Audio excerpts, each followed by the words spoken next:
GFIEMS TV.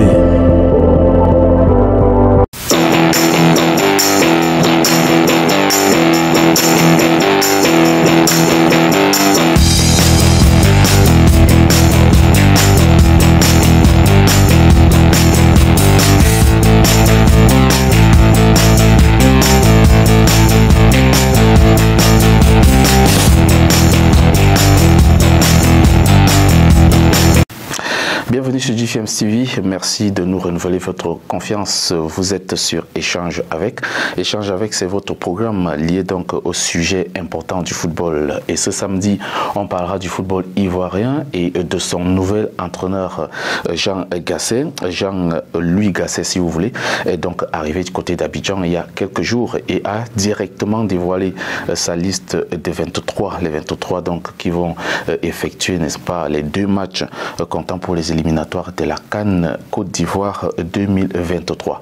On a notre invité qui va nous rejoindre d'ici quelques poignées de secondes et avec lui, on va essayer d'échanger sur ces 2 sujets. Mais avant, je vous invite à marquer une pause, juste une page de pub et je reviens derrière.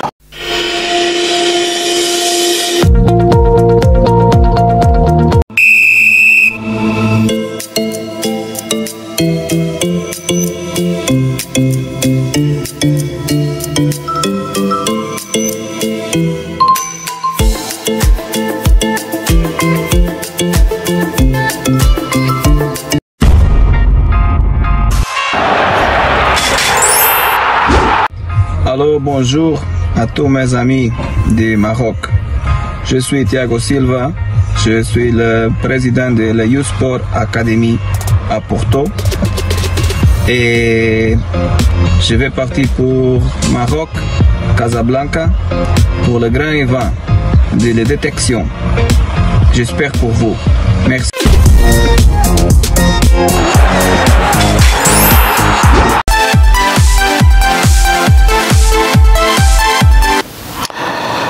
Merci donc de faire confiance à GFIEMS TV. La Côte d'Ivoire va donc organiser la prochaine Coupe d'Afrique des Nations 2023. La Côte d'Ivoire a été éliminée précocement à la dernière Coupe d'Afrique des Nations Cameroun 2022. Et la Côte d'Ivoire a été également éliminée pour la Coupe du Monde Qatar 2022. Le football ivoirien est en crise, nous le savons depuis un moment avec les élections à la FIFA où Didier Drogba a manqué, n'est-ce pas, de briguer son mandat au profit de Yacine Idriss Diallo. Et directement, il y avait, n'est-ce pas, cette nomination de l'entraîneur, déjà le limogeage de Patrice Baumel. On se posait des questions de savoir qui prendra la tête, n'est-ce pas, de l'encadrement technique des éléphants de Côte d'Ivoire. Et les questions continuaient, n'est-ce pas, de se poser de part et d'autres. Voilà, donc il y a quelques jours est arrivé un homme qu'on ne connaît pas très bien dans le milieu du football africain. Jean-Louis Gasset est donc le nouvel entraîneur des éléphants de Côte d'Ivoire. Il est arrivé à Abidjan il y a quelques jours et conduira donc les éléphants de Côte d'Ivoire pour la Coupe d'Afrique des Nations, à la Coupe d'Afrique des Nations 2023.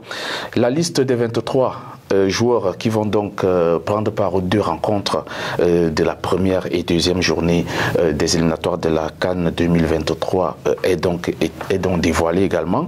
Et on va essayer de comprendre les motivations du nouveau sélectionneur sur les présences et notamment les absences. Qui est Jean-Louis Gasset?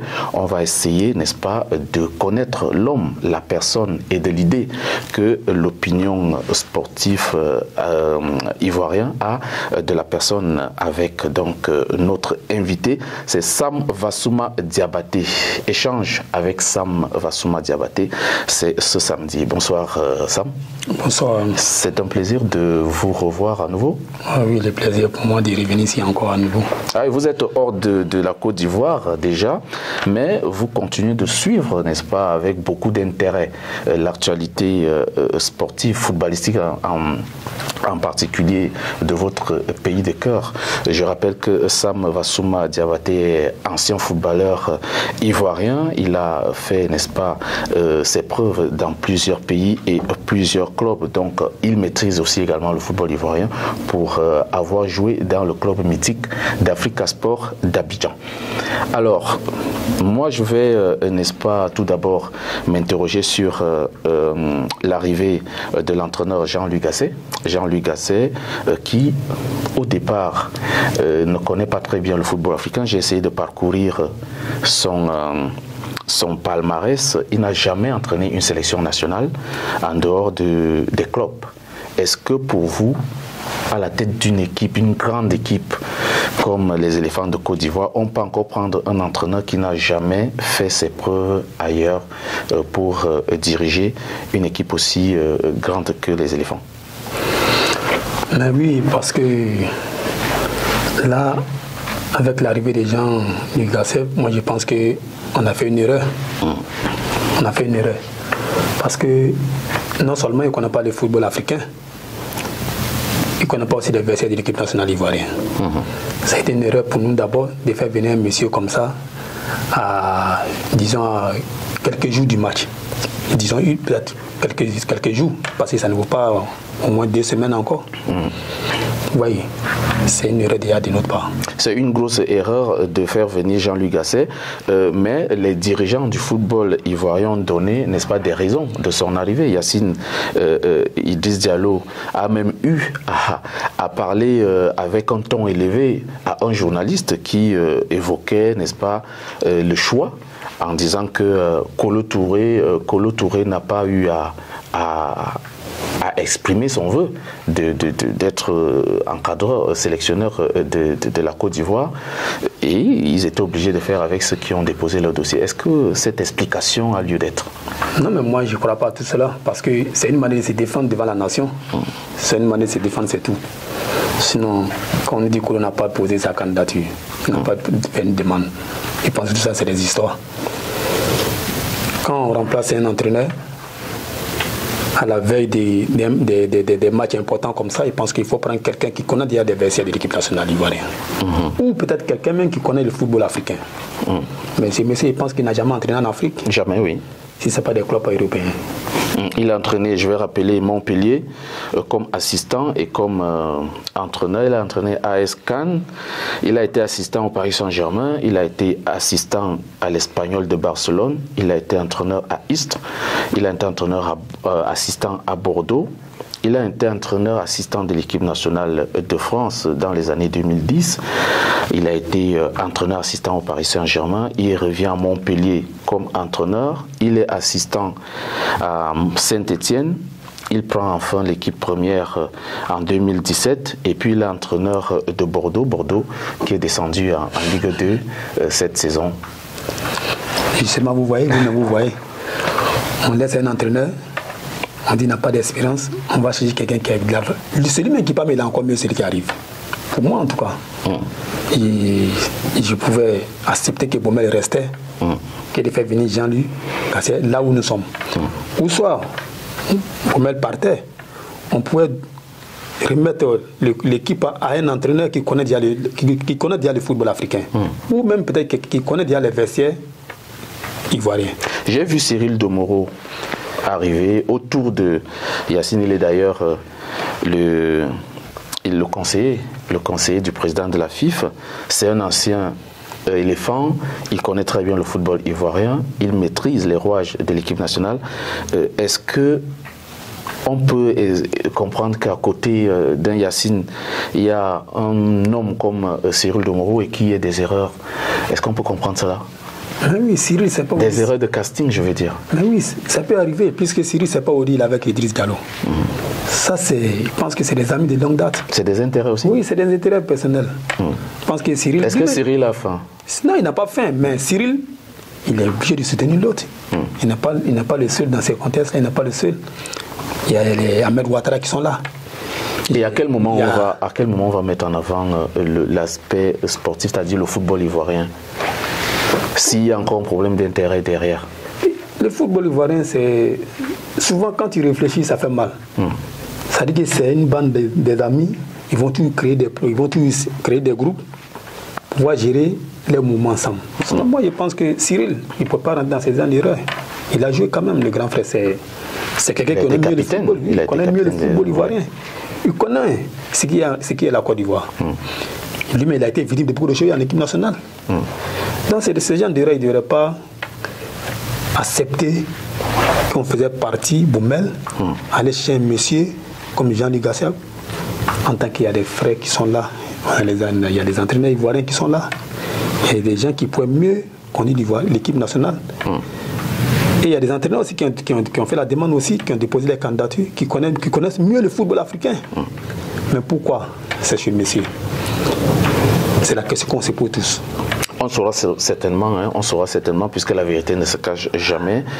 Maintenant, revenons un peu sur l'annonce de l'arrivée de Jean-Louis Gasset. Est-ce qu'on peut aussi imaginer que la Côte d'Ivoire aujourd'hui est qualifiée d'office pour la CAN? Ça, c'est vrai. Dans les 2 matchs qui arrivent ou les matchs éliminatoires ne sont pas aussi importants que ça sera peut-être des matchs de préparation pour les éléphants. Donc, on peut se dire qu'en ce moment, il aura le temps d'apprendre à connaître le groupe. Oui, c'est vrai, même si les 2 matchs qui arrivent, ce n'est pas des matchs importants, mais quand même, c'est la Côte d'Ivoire. Il faut gagner. Il faut gagner. Il faut mettre une équipe en place dès maintenant qui peut gagner, une équipe qui peut gagner. Qui vont nous montrer vraiment des beaux visages pour préparer la CAN. Ce n'est pas parce qu'on est qualifié d'avance que tu vas faire du n'importe quoi. Parce qu'avec l'arrivée de Jean-Luc Gasset, moi je pense que vous voyez la liste qu'il nous donne. On va revenir sur la liste tout à l'heure. Voilà, on va parler de la liste tout à l'heure. Donc pour moi, c'est pas trop évident. C'est pas évident. On va d'abord mettre de côté la liste et parler un peu de la personne et des éléphants de Côte d'Ivoire. Il y a eu 2 échecs successifs, c'est-à-dire les éliminatoires, l'élimination pour la Coupe du Monde. Voir une Coupe du Monde sans une équipe comme la Côte d'Ivoire, c'est un peu quelque chose de très amer, surtout qu'on sait que c'est l'une des sélections les plus en forme en Afrique ou qui regorge beaucoup de talent. Et aussi voir cette élimination précoce en Coupe d'Afrique des Nations, c'était déjà quand même une preuve qu'il y a une crise profonde au sein du football ivoirien. Et maintenant, il faut chercher des solutions. Alors du coup, toi, en tant qu'ancien footballeur, celui-là qui connaît le football ivoirien par cœur, tu as joué dans le club mythique d'Africa Sport d'Abidjan. Par quoi est-ce qu'il fallait commencer après ces 2 échecs pour essayer de remettre quelque chose en place? Par quoi est-ce qu'il fallait commencer? Est-ce que c'était obligé de changer un entraîneur ou alors il fallait commencer par une organisation du football local d'abord? Normalement, on ne devait pas commencer par le changement d'entraîneur. On devrait d'abord l'organiser, c'est-à-dire organiser le football local. Voir ce qui n'allait pas avec ça, parce que quand ça marche dans les clubs, l'équipe nationale répond bien. Quand ça marche dans les clubs différents, dans les championnats, l'équipe nationale répond bien. Est-ce qu'on peut dire que Yacine Didiaou met la charrue avant les bœufs? Ah mais oui, c'est ce qu'on voit. C'est ce qu'on voit. Sinon, pour moi, elle a dû commencer par les clubs. Structurer d'abord les clubs, mettre les joueurs à l'aise, essayer de stabiliser le championnat. Le championnat d'abord, avant de passer à l'enchaînement de l'entraîneur. Pas le changement d'entraîneur, là, ça vient avec beaucoup de choses. Donc c'est comme pour dire que le problème des éléphants, c'est pas un problème d'entraîneur. C'est pas un problème d'entraîneur. Puisque les entraîneurs qui viennent eux-mêmes ne travaillent pas de leur propre valeur. Ils travaillent... Mais les entraîneurs qui viennent aujourd'hui en sélection, en équipe nationale. Qui fait la sélection? L'équipe nationale est dirigée par des gens qui sont derrière. Moi, ici, devant comme couverture, c'est tout. Les entraîneurs sont là, mais on voit tout. On va apprendre beaucoup de choses quand même dans cette édition parce que moi, je sais que l'entraîneur est là pour faire sa sélection et essayer de travailler. Alors, est-ce que tu as vécu des scènes pareilles quand tu étais footballeur?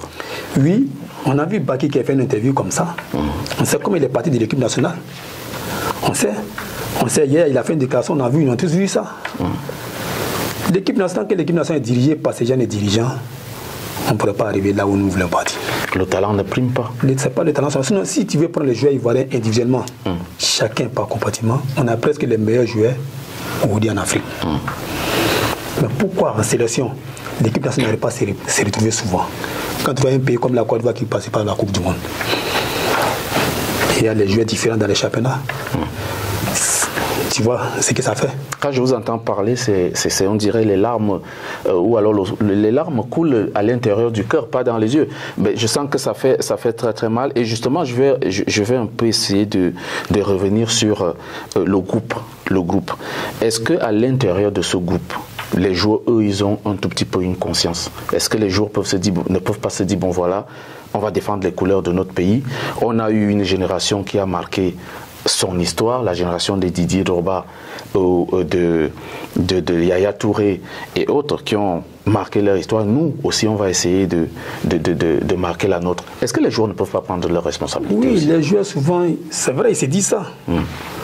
On voit souvent, il y a des gens quand même dans les groupes qui me remontent des amis. Je vois Sérédier qui était quand même quelqu'un de l'équipe important, qui motivait ses amis à tout moment. Mais la motivation, ça ne suffit pas. Oui, mais on dit c'est pas les joueurs. Franchement, c'est pas les joueurs. C'est les dirigeants qui sont derrière l'équipe. C'est eux-mêmes qui sont là-bas de tout ce qui se passe aujourd'hui en équipe nationale. Oui, Sori Diabaté est parti, ou bien comment on appelle, Sidi Diallo n'est plus. C'est Idriss Diallo qui est à la fédération aujourd'hui. Mais ils étaient tous ensemble. C'est les mêmes gars qui ont travaillé à la fédération. Aujourd'hui, c'est les mêmes qui sont là. C'est pas nouveau, hein? C'est les mêmes qui sont là aujourd'hui. C'est-à-dire c'est les mêmes systèmes. C'est pas là, il vient de commencer encore. L'entraîneur qui est arrivé, vous voyez, l'entraîneur il est arrivé, hein? Mais il n'a pas le choix. Ça vient des dirigeants qui sont derrière. Alors, les élections à la FIFA nous ont quand même fait croire qu'il y aura quelque chose de bien, quelque chose de changeant. Et on avait beaucoup d'espoir à voir Didier Drogba à la tête de cette sélection. Mais j'insiste encore sur la nomination de Jean-Louis Gasset, qui pour moi n'a pas quand même un parcours assez élogieux. C'est comme si c'est la Côte d'Ivoire qui va, n'est-ce pas, essayer de le mettre en lumière. C'est quelqu'un qu'on ne connaît pas, mais qu'on va désormais apprendre à connaître. Ah mais oui, quand on entend le président Idriss Diallo parler, c'est ce qui nous fait croire. C'est vrai, c'est quelqu'un qu'on ne connaît pas, on veut lui faire connaître. Parce qu'il suivait l'émission de, comment on appelle, le président Idriss Diallo. Il a fait une interview la dernière fois où il a parlé de ça. Ils veulent le faire connaître, c'est tout. Sinon, pour moi, ce n'est pas l'homme qu'il faut présentement pour l'équipe nationale ivoirienne. Si vous étiez un peu à la place de Yacine Idriss Diallo, auriez-vous cherché un entraîneur local ou alors un entraîneur étranger mais qui a un bagage en termes, une connaissance du football africain ivoirien? C'est tout à fait normal. Si j'étais à la place de Idriss Diallo, j'allais confier l'équipe nationale à un entraîneur local au lieu d'aller chercher un blanc quelque part d'autre encore. Ou soit, je confie l'équipe nationale à un entraîneur qui connaît mieux le football africain aujourd'hui. Le football africain, ça se joue sur beaucoup de détails. D'abord, il faut maîtriser les vestiaires. Il faut maîtriser tes joueurs. Quand tu ne maîtrises pas les vestiaires, ça veut dire qu'aujourd'hui, il y a des petits problèmes toujours dans les vestiaires où les joueurs sont dans les conflits, c'est pas bon.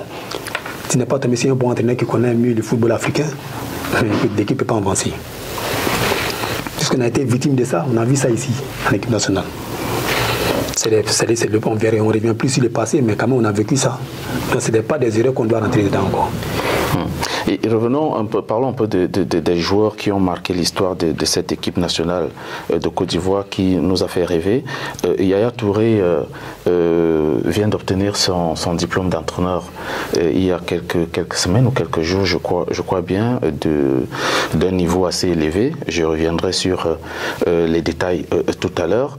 Il y a son frère Kolo qui est adjoint dans l'un des plus grands clubs en première ligue. Qu'est-ce qui peut faire que des joueurs comme ceux-là, qui ont déjà une connaissance technique du football de haut niveau, ne soient pas approchés par les dirigeants pour venir, n'est-ce pas, apporter? Qu'est-ce qui peut vraiment justifier le fait qu'on les ignore totalement? Mais c'est ça, puisque l'Africain, c'est ça, surtout l'Ivoirien. Il ne veut pas travailler ses propres frais. Sinon, pour moi, Kolo Odi, qui est un des meilleurs entraîneurs, et comme un meilleur diplôme des entraîneurs Odi. Kolo, même si Kolo ne venait pas pour sa candidature, nous, on peut approcher Kolo. Écoute, voici ce qu'on a fini faire, voici ce qu'on a fini faire. On peut construire une équipe nationale, au moins en 10 ans, 5 ans, 10 ans, pour quelque chose. On a vu le Sénégal. On a vu le Sénégal avec Cissé. Mais Yacine Diallo a donné une justification en disant que on parle tout le temps, la caution d'Aliou Cissé revient tout le temps, et qu'on ignore que Aliou Cissé a été 3 ans entraîneur adjoint de la sélection sénégalaise, et qu'après les 3 ans, il a eu 7 ans pour finalement gagner la Coupe d'Afrique des Nations, donc ça fait 10 ans qu'il a été au sein de cette sélection. On ne peut pas demander la même chose à la Côte d'Ivoire. Est-ce que pour toi, ce discours colle un peu avec les idées?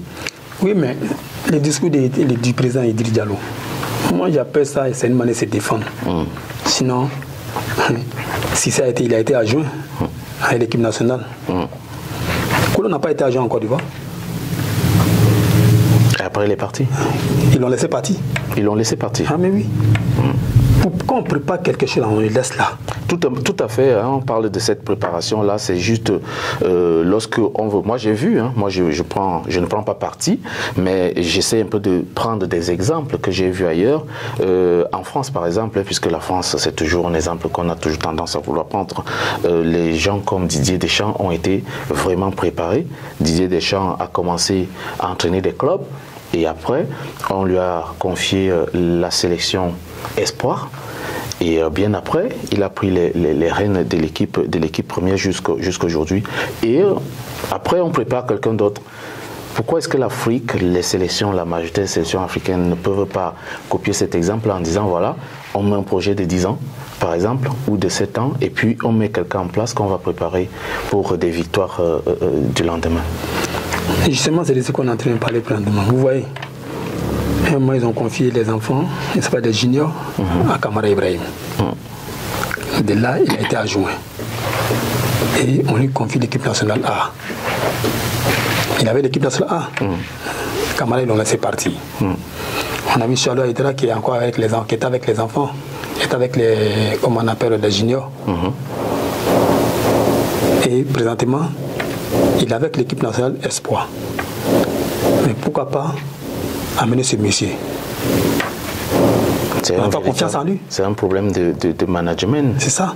Quand tu prépares, quand tu donnes l'équipe nationale cadette ou bien junior ou espoir à un entraîneur, ça veut dire que tu es en train de le préparer pour quelque chose. Mais chez nous, c'est le contraire.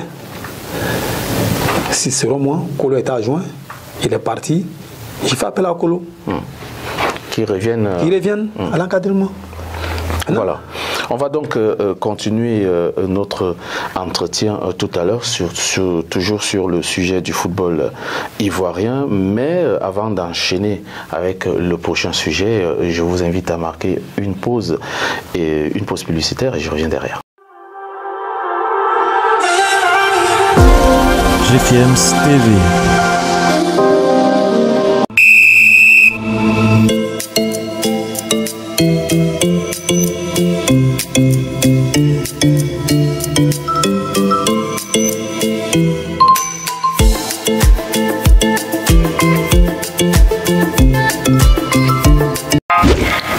عليكم. اليوم معكم جي فيمز. اليوم جبت لكم فرصة العمر بتحقيق الحلم ديالكم. إلا كنتي شاب ما عندك ما بين 16 حتى 22 سنة وكتحلم تولي لاعب كرة قدم محترف، فما عليك إلا تلتحق بنا في المعسكر التدريبي اللي غادي يكون من 1 يونيو حتى 7 يونيو. Voilà, merci donc de rester fidèle à nos programmes. Nous continuons donc notre échange avec Sam Vassouma Diabaté. Il est ancien footballeur ivoirien. Il faut noter qu'il a eu une carrière très perturbée par des blessures, mais a fait son bonhomme de chemin et peut, n'est-ce pas, nous édifier aujourd'hui sur certains sujets liés au football, surtout le football ivoirien. Alors Sam, on va essayer maintenant de développer la liste que Jean-Louis Gasset nous a présentée, la liste des 25 donc ivoiriens. Mais avant d'aborder ce sujet, essayons de revenir sur le problème d'entraîneur. Yaya Touré aujourd'hui a la licence A Pro UEFA. C'est un diplôme qui lui permet aujourd'hui d'entraîner dans toutes les équipes dans le monde. On n'arrive pas à comprendre pourquoi l'Afrique en général peut laisser ses enfants avec autant de talent, puisque quand ils vont apprendre et avoir ces connaissances-là, c'est normalement pour venir servir leur pays et aider leurs petits frères à avancer. Est-ce qu'on peut dire que ces dirigeants, n'est-ce pas, travaillent pour eux, mais ne travaillent pas pour le développement du football africain, ne pensent pas à l'avenir? Oui, justement, ces dirigeants ne travaillent pas pour le football africain, ils travaillent pour leurs propres intérêts. Parce que pour moi, un monsieur comme on appelle Yaya Touré, ou Kolo Touré, qui vient d'avoir ces gens de diplômes, selon moi, qu'est-ce que tu fais pour apprendre encore, pour encore développer la chose? Tu l'amènes. Et puis il vient s'exercer maintenant. Surtout que, comme on l'a dit tout à l'heure, la Côte d'Ivoire a toute la phase éliminatoire sans pression. Ça veut dire, même s'ils perdent tous les matchs, ils ne sont pas inquiétés, ils vont participer à la Coupe. Donc c'est un moment aussi de rôder, non seulement l'effectif, même l'entraîneur peut s'exercer et essayer de se perfectionner. Oui, tout à fait normal. Mais pour ne pas prendre quelque chose et donner à son frère Black, on préfère aller chercher quelqu'un d'autre quelque part. Pour des intérêts. Pour des intérêts. Est-ce qu'en équipe nationale, il y a des commissions derrière? Donc des problèmes de retour-commission, c'est-à-dire on nomme un entraîneur, on fixe un salaire, et après tout le salaire ne va pas dans les poches de l'entraîneur. C'est ça qui est le vrai problème en équipe nationale ivoirienne. On a vu comment on appelle le comité de normalisation. Ils nous ont montré des factures qu'on a vues. C'est-à-dire que de l'aéroport à l'hôtel du Golfe où on dépensait des millions. Ça peut faire combien de kilomètres pour ceux qui ne connaissent pas Abidjan? Disons même c'est 50 km. Même c'est 50 km. 1 million. Mais vous voyez, elle est venue. Et quand ils ont pris l'équipe nationale, ils ont donné des factures qui partaient à une somme de 40 millions si je ne me trompe pas. Mais avant ça, il y avait des factures qui étaient déposées 80 millions. C'est-à-dire qu'il y avait 40 millions de plus. Oui, j'ai aussi appris qu'il y a une facture d'eau qui coûtait... Une facture d'eau qui faisait 1 million et quelques. Comme directeur du golf, comme ça d'entraînement sol béni. Oui, les transports simplement. Ouais. Difficile à comprendre. Des factures des intérêts qui sont payés à des millions. Oui, justement, on sait déjà où cet argent va et il faut chercher à justifier, n'est-ce pas, donc, les dépenses faites. Bon, on revient directement sur la liste. La Côte d'Ivoire va affronter la Zambie et le Lesotho. Je vais donc d'abord essayer de rappeler la liste. 3 gardiens de but, à savoir Sangaré Badra Ali, il joue à JDR Star. C'est en 2e division en Afrique du Sud. Il a fait ses 25 matchs cette saison. Cissé Abdul Karim est à Sek Mimosa. Ils sont en tête du championnat et probablement ils seront champions de Côte d'Ivoire cette saison parce qu'ils sont largement avancés au niveau du classement. Le 3e gardien, c'est Koné Mohamed du Havre Athletic Club 2e division en France. Il a fait 20 matchs cette saison. Les défenseurs, Serge Aurier, Villarreal, 19 matchs en Liga et 5 matchs en Ligue des Champions, donc 24 matchs, toutes compétitions confondues. Kosunu Odilon du Bayern Leverkusen a joué 27 matchs en championnat, 5 matchs en Europa League, 1 match en coupe, donc 33 matchs, toutes compétitions confondues. Eric Bailly de Manchester United a joué que 4 matchs en Premier League et 2 matchs en Ligue des Champions, donc 6 matchs, toutes compétitions confondues. Il y a également Willy Bouli de Wolverhampton en Angleterre qui a joué 10 matchs en Premier League et 1 match en Coupe, donc 11 matchs, toutes compétitions confondues. Et puis Deli Simon de Adana Demirspor en Turquie qui a fait ses 19 matchs en Super League turque cette saison. Et puis Canon Wilfried de Football Helsinki, si vous voulez, Helsinki c'est un club norvégien. Il n'a joué que 4 matchs, 4 matchs cette saison. Ghislain Conan de Reims a joué 28 matchs en Ligue 1 avec les Rémois. Hassan Kamara de Watford a fait 19 matchs de Première Ligue cette saison. Et puis comme milieu de terrain, on a Sangaré Ibrahim du PSV Eindhoven qui a joué 43 matchs, toutes compétitions confondues, donc 6 matchs de Ligue des Champions, 29 matchs en championnat, 4 matchs en Coupe des pays Pays-Bas et 4 matchs en Europa League. Et puis Kessié Franck du Milan AC, il est champion d'Italie avec le Milan AC, 31 matchs en Série A, 3 matchs en Coupe d'Italie, 5 matchs en Ligue des Champions, donc 39 matchs, toutes compétitions confondues. Arpar Pro, Jean-Daniel de la Lazio de Rome, a 10 matchs en Série A, 3 matchs en Europa League, 8 matchs en Ligue des Champions, donc un total de 21 matchs, toutes compétitions confondues. Paul Edgar Akwaku du Real Betis a 8 matchs en Liga. Il a 8 matchs en Liga cette saison. Il a, n'est-ce pas, essayé de faire le peu qu'il pouvait. Et puis il y a Jean-Michael de Fulham qui a joué 33 matchs en championnat, 2 matchs en Coupe du Roi et un total de 35 matchs, toutes compétitions confondues. Comme attaquant, donc, nous avons Jérémy Boga de l'Atalanta de Bergame qui a joué 22 matchs, toutes compétitions confondues, donc 15 matchs en Série A, 6 matchs en Europa League et 1 match en Coupe d'Italie.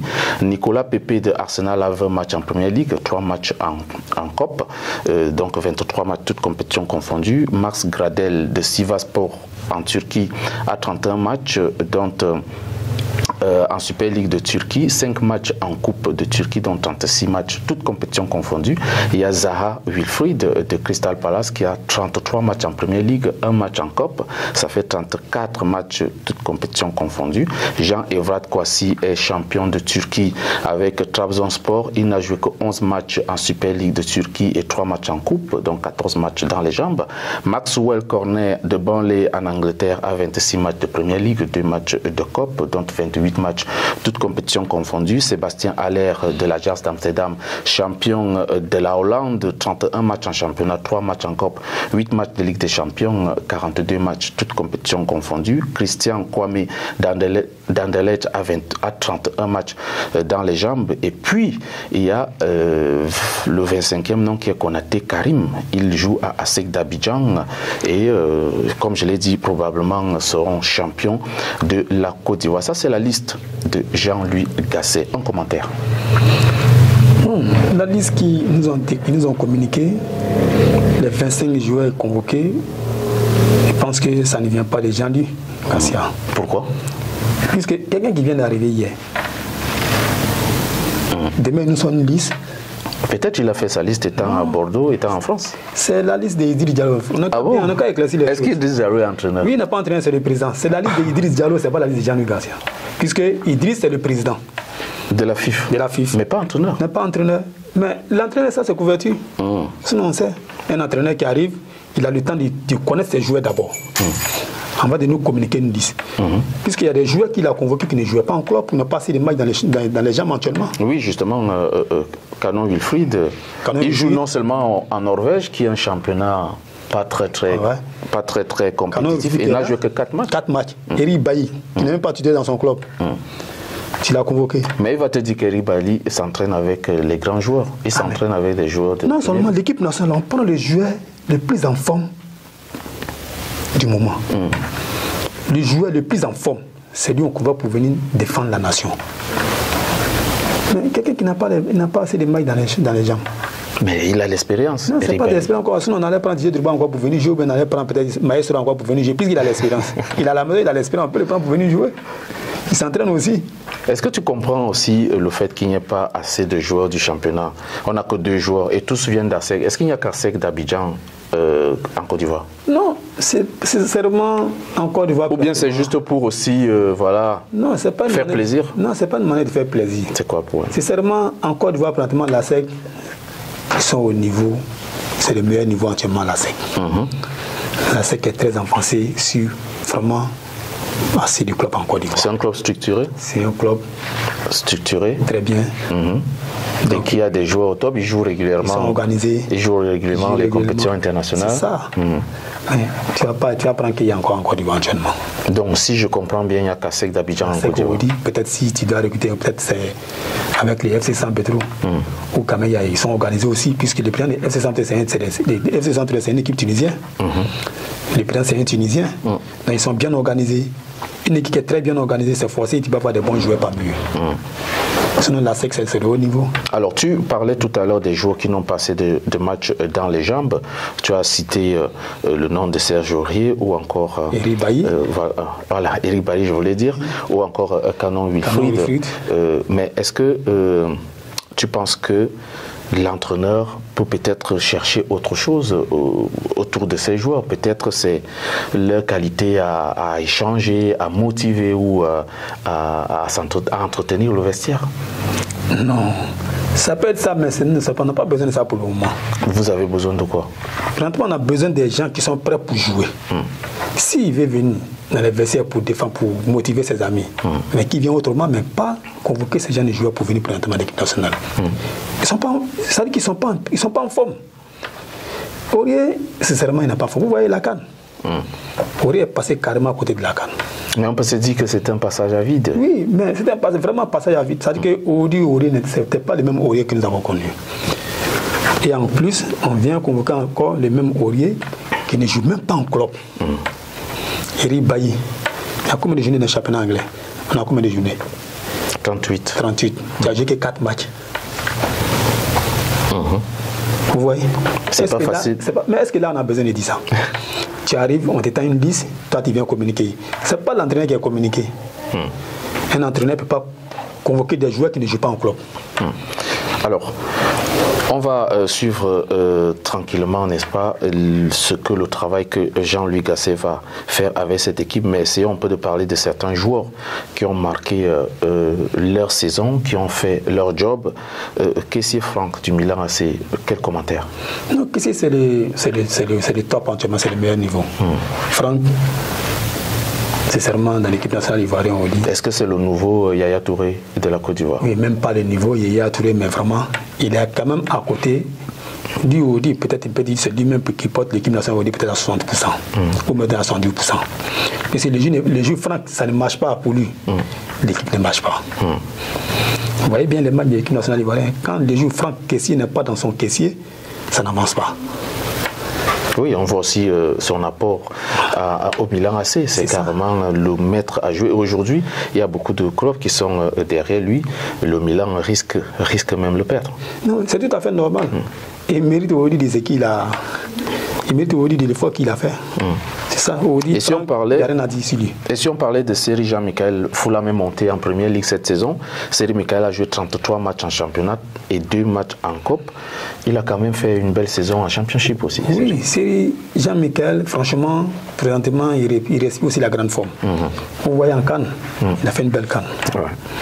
Donc, Franck, et comme on appelle Seri, avant quand il venait en sélection, c'était pas trop ça. Mais il a vraiment progressé. Il a progressé, donc aujourd'hui, il mérite sa place aujourd'hui en équipe nationale. En équipe nationale. Oui, franchement, il mérite sa place aujourd'hui en équipe nationale. Et parlons un peu de Maxwell Cornet. Depuis qu'il est parti à Lyon, on ne le voit pas trop, mais certes, il joue dans un club de bas de tableau en première ligue, Burnley. C'est pas aussi le Maxwell Cornet qu'on a connu à l'Olympique Lyonnais. Oui, quand Cornet est arrivé, je pense qu'il avait pris une blessure. C'est-à-dire la blessure, c'est la blessure qui casse les footballeurs, qui casse les joueurs. Donc après sa blessure, il n'est pas encore revenu à son meilleur niveau qu'on connaissait.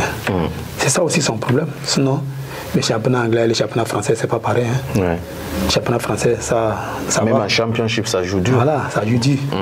Donc, Cornet, c'est ce qui est son problème aujourd'hui. Sinon, c'était un très bon joueur. Vraiment, c'est quelqu'un que j'apprécie beaucoup. Un jour, ce qu'on a suivi, c'est Jean-Evrat Kouassi avec Trabzonspor en Turquie, champion de Turquie. Est-ce qu'il a déjà quand même eu à prouver et à mettre en valeur ses qualités avec les éléphants? Oui, c'est bon, comme souvent il joue des bouts du match. Et pas titulaire. Pas titulaire. Peut-être que cette fois-ci on le verra. Peut-être, on espère bien. Sinon souvent quand il rentre, il arrive à changer le jeu.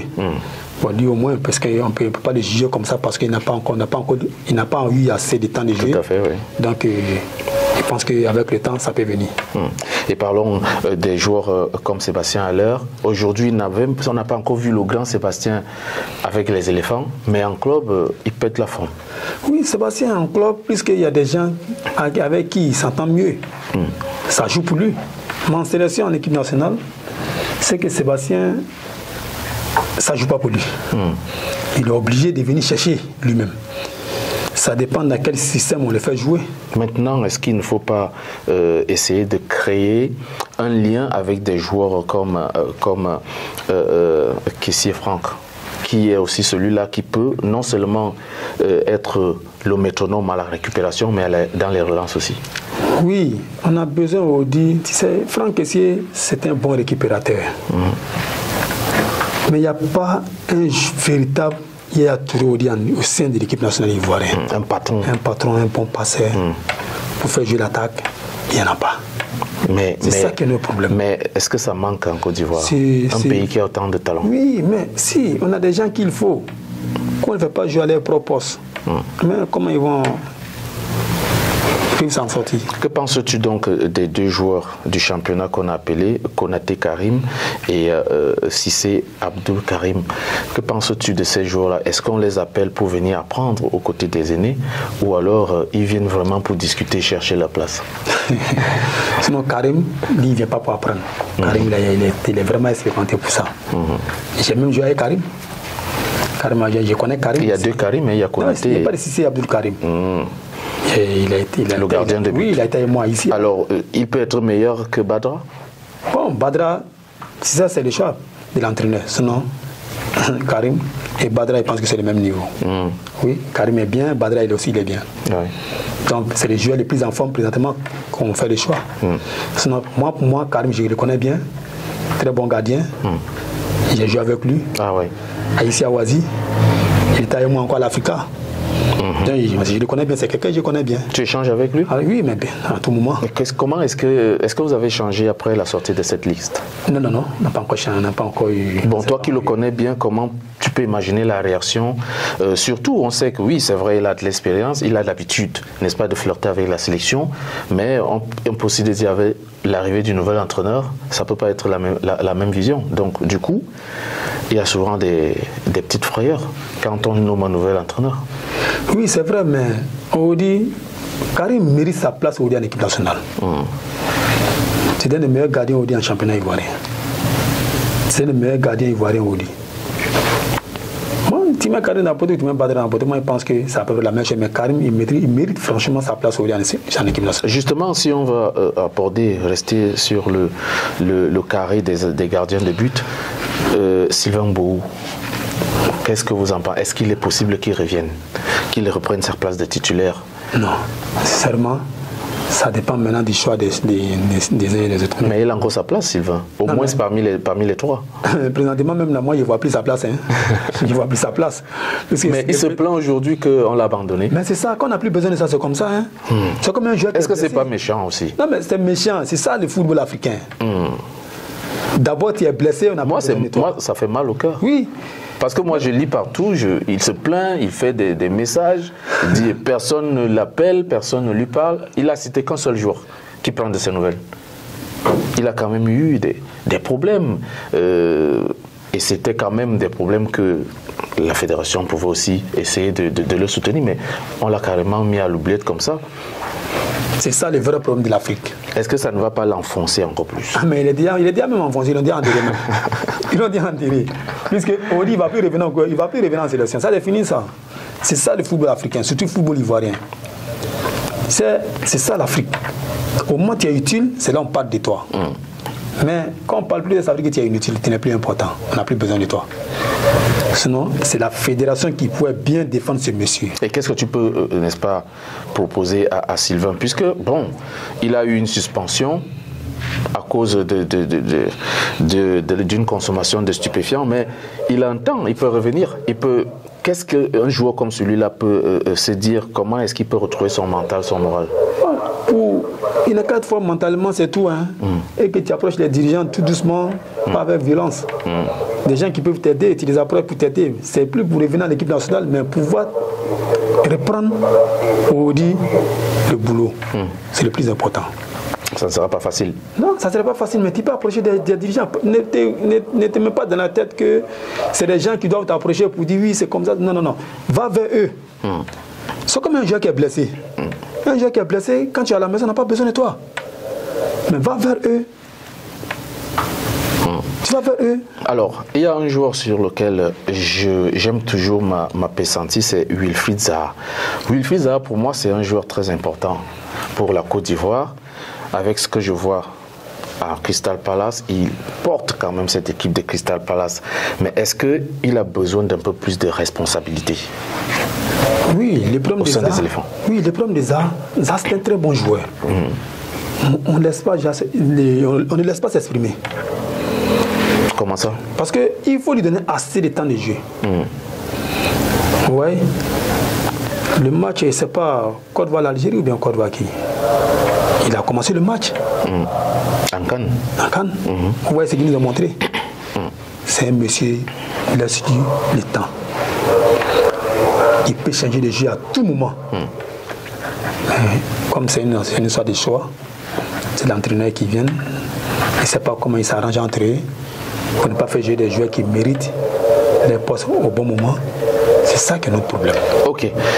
Parlons en dernier recours de Nicolas Pepe. Nicolas Pepe, c'est quoi le véritable problème de Nicolas Pepe? Qu'est-ce qu'il faut à ce garçon pour revenir au top comme à Lille? Qu'est-ce qu'il lui faut? Nicolas Pepe en équipe nationale, il faut lui laisser jouer librement. C'est des joueurs qu'on ne doit pas... On ne doit pas lui mettre la pression. Ces gens de joueurs-là, laisse-les. Parce qu'à tout moment, il peut changer de jeu à tout moment. On a quand même vu son but lors de la CAN. La CAN. Vous voyez, Nicolas Pepe, c'était un très très très bon joueur. Laisse-lui jouer. Ne pas le mettre sous pression. Ne pas le mettre sous pression. C'est un très bon joueur. Tu l'as laissé jouer. Nicolas Pepe, à tout moment, il peut décanter la situation. Alors, quand on regarde donc le plan offensif de la Côte d'Ivoire, on se dit, ça, c'est la meilleure équipe en Afrique. On a Maxwell Cornet, Sébastien Haller, on a Jean-Evra Kouassi, Max Gradel, Nicolas Pepe, Jérémy Boga de l'Atlante encore, c'est autre chose. C'est tout à fait normal, voilà. C'est ce que je vous ai dit tout à l'heure. Quand tu prends les joueurs ivoiriens individuellement, je pense qu'on a les meilleurs Oudi, surtout sur le plan offensif. Oui. Il n'y a rien à dire. La Côte d'Ivoire va jouer un match Oudi. Oui, on peut encaisser, mais n'est pas marqué. C'est le problème. C'est le problème. Justement parce qu'en fait, on a du mal à voir cette équipe s'exprimer sur le plan offensif dans les rencontres. On ne voit pas la Côte d'Ivoire marquer 4 buts, 5 buts lors des rencontres, en dehors du 3-1 qu'ils ont infligé à l'Algérie. Mais ça a été pas évident de trouver le chemin de but. Trop de maladresse lors de la Coupe d'Afrique des Nations. C'est aussi quelque chose qui a dérangé cette équipe de Patrice Baumel. Oui, puisque on jouait avec un système vraiment qu'on n'arrive pas à comprendre. On jouait en réserve pour faire par des comptes. C'est comme si c'est comme si nous on cherchait match nul. Ils ne prenaient pas de risques. Ils ne prenaient pas de risques. C'est une équipe qui a des meilleurs Audi, des meilleurs attaquants Audi dans le monde. Mais tu as peur de quoi? Oui, justement, lorsque vous parlez d'un problème de risque, ça me rappelle le match Côte d'Ivoire-Cameroun, le match retour des éliminatoires de la Coupe du Monde. On a vu l'équipe ivoirienne totalement derrière. Or, au match aller, c'est une équipe qui a joué engagée en offensive oui. Et qui a créé beaucoup de problèmes aux Lions indomptables du Cameroun. Mais au match retour, une équipe totalement basse. Patrice Baumel, à l'époque, allait chercher un match nul. Vous voyez, en cherchant un match nul, c'est quand on a pris le but qu'ils ont commencé à sortir. On a commencé à développer. Il n'y avait plus de choix. Il n'y avait plus de choix. C'était trop tard. Alors, on pouvait commencer par là. C'est une équipe qui joue en réserve. Mais tu vois, c'est vu le match. Hein. Ouais. Donc, le problème aujourd'hui dans cette sélection, parce qu'il y a des échéances qui arrivent après la CAN 2023 qu'il faut absolument aller chercher parce que il y a les moyens de gagner cette Coupe d'Afrique des Nations sur place au pays. Ça sera quand même l'euphorie totale dans tous les coins de la Côte d'Ivoire. En dehors de cette Coupe d'Afrique des Nations, il y a aussi la prochaine Coupe du Monde, c'est-à-dire dans 4 ans. Qu'est-ce que tu penses qu'il manque exactement à cette équipe ivoirienne, côté offensif comme côté défensif? Parce qu'on a parlé quand même du milieu de terrain, il y a des bonnes personnes, il y a des Franck Kessié, il y a les séries Jean-Michel qui peuvent, n'est-ce pas, porter cette équipe. Et en attaque, on a cité tous ces joueurs. Mais du côté de la défense, exactement, c'est quoi le problème? En fait, l'équipe nationale ivoirienne, on dit, quand il prend de la défense, milieu de terrain jusqu'en attaque. On a des joueurs, on a des joueurs qu'il faut. Ouais, on a des joueurs qu'il faut. C'est une histoire de choix. Parce que je prends l'exemple sur Aurier. Aurier qui n'est pas en forme, peut-être et comme on appelle Koussounou en forme. On préfère mettre Koussounou sur le banc, malgré il est en forme. On le met sur les bancs de touche, on fait jouer Aurier. Est-ce que c'est ce qu'on appelle d'habitude les titres fonciers? C'est-à-dire Aurier, lui, il est là, en forme ou pas en forme, il doit jouer. Il va jouer. C'est ça le problème. Sinon, on a des joueurs qu'il faut dire en équipe nationale ivoirienne qui méritent aussi des places, mais on ne les fait pas jouer. C'est une affaire de choix. Sinon, on a les meilleurs Audi. Quand tu regardes là, c'est un bon défenseur. Ça doit aussi être un problème. Comment on appelle Boli, comment on appelle Boli, le défenseur. Willy Boli. Il mérite aussi sa place en équipe nationale. Il y a le petit Sinali Diomandé. Il y a, comment on appelle, l'autre, comment on appelle, Denis Simon, qui mérite aussi sa place en équipe nationale. Ça, c'est des bons défenseurs. Qu'on n'a même pas appelé. Hein. Bon, Denis Simon. C'est des gens qui mettent Est-ce qu'on peut donc comprendre, oui, Denis Simon est bien là, qui est à Danasport, mais ils ne sont pas titulaires dans la charnière centrale de la Côte d'Ivoire. Moi, j'ai beaucoup d'admiration pour ce joueur, Denis Simon, parce que je le sens très engagé dans sa manière de jouer. Je l'ai observé lors de la CAN. C'était même pour moi l'un des meilleurs Ivoiriens, parce qu'il était un peu partout, très engagé. Il était très précis sur les phases offensives comme défensives. Mais c'est des jeunes joueurs qu'on doit quand même essayer de suivre et de mettre en confiance. C'est ça. On dit, c'est peut-être maintenant qu'on prépare la Coupe du Monde prochaine et même la CAN prochaine. C'était maintenant. Maintenant, l'entraîneur mérite ou a aussi besoin d'être assez charismatique pour gérer cet effectif, parce qu'il y a des têtes dures dans cette équipe. C'est ce que je vous ai dit tout à l'heure. Le problème de l'entraîneur, s'il prend ses responsabilités, lui-même prend ses décisions, il peut avoir de bons résultats. Est-ce qu'il aura donc le courage de mettre Serge Aurier, comme on parlait tout à l'heure? Même s'il ne met pas Serge Aurier, il met Serge Aurier. Puisque la liste, c'est pas lui qui a donné sa liste. Il a oublié de mettre Serge Aurier pour jouer. Parce que c'est ça, l'équipe nationale ivoirienne. On dit, toi tu es là, on dit tu es entraîneur. Des gens qui peuvent maîtriser, c'est ces gens-là qu'ils appellent de venir travailler avec eux. Des gens qui ne peuvent pas maîtriser, ils ne peuvent pas les manipuler. Ils n'ont pas besoin de vous, ces gens d'hommes-là, pour venir travailler avec eux. Parce que toi, on ne peut pas te manipuler. On ne peut pas te manipuler. Donc c'est ça le problème.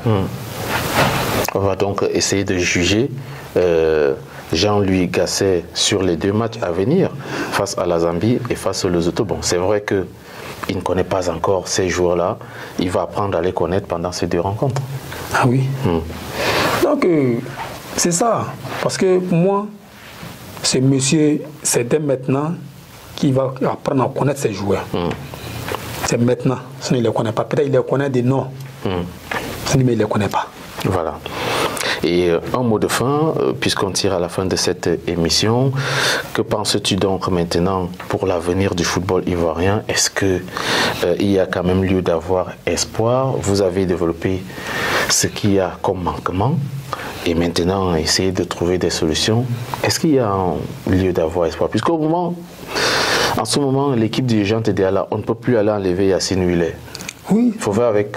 Oui, on a oublié de faire avec Audi. Mais qu'il y ait pitié des Ivoiriens. Il faut aussi faire avec Jean-Louis Gasset. Oui, c'est ça. Mais qu'il y ait pitié des Ivoiriens, l'entraîneur qui est arrivé, qu'on lui laisse travailler. Pour qu'il fasse un bon résultat, qu'on lui laisse travailler. Et qu'il soit bien entouré. Mais quand laisser des histoires de listes là pour lui donner, pour dire voilà la liste qu'il doit communiquer. Donc on lui laisse travailler, je pense qu'avec ça, ça peut avancer. Échange avec Sam Vassouma Diabaté, ancien footballeur ivoirien. On a donc essayé de développer les problèmes du football ivoirien. L'arrivée de Jean-Louis Gasset donc, à la tête des éléphants de Côte d'Ivoire comme sélectionneur. Il va donc avoir la lourde responsabilité d'aller gagner la Coupe d'Afrique des Nations Côte d'Ivoire 2023 sur place à Abidjan. Et aussi, on a essayé de parler de la liste que ce nouvel entraîneur a dévoilé juste hier, hein, il y a quelques heures, la Côte d'Ivoire va donc affronter la Zambie et le Lesotho pour le compte des premières et deuxièmes journées des éliminatoires de la CAN ivoirienne 2023. Échange avec c'est terminé. Je vous donne rendez-vous pour une autre édition. Ça sera samedi prochain. Mais avant, retrouvez-moi mardi pour Sport Matin et mercredi pour Classico. GFM TV, c'est votre télé. Restez scotchés. N'oubliez pas, abonnez-vous sur YouTube, Instagram et Facebook. Je vous embrasse et bon week-end.